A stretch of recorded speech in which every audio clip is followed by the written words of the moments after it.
Hari pagi pai kalapau, nio balanjo kue pancuang. Salamai pagi Minangkabau, baa kabanyo bundo kanduang. Di Minangkabau, padusi dituah dimuliakan. Bangso diambil dari padusi.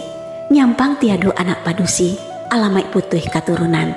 Punah suku datua tabanam, harato bapindah ke tangan orang. Sabe sawah ladang, hutan jogurun, rumah gadang, lumbung baperang, warihnya kapadusi.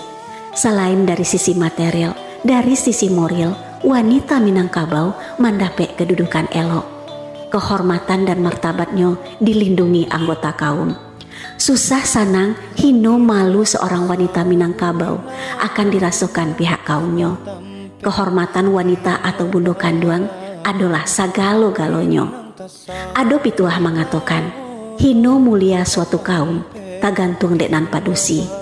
Tua parang bisa badamai, tikam bunuh diberi maaf, rabui rampeh dilimaui.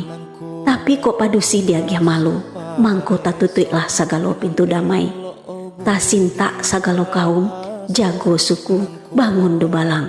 Disiko nan cadiak kapakaro, nan bagak kamalalahan, nan kayu tajun joharato, pendeknyo malu musti tabangki. Kama hanyui kama dipinteh walau ka dalam laut basah. Dima ilang dima dicari walau ka sudut-sudut bumi. Wanita Minangkabau harus menyadari keistimewaan yang diberikan.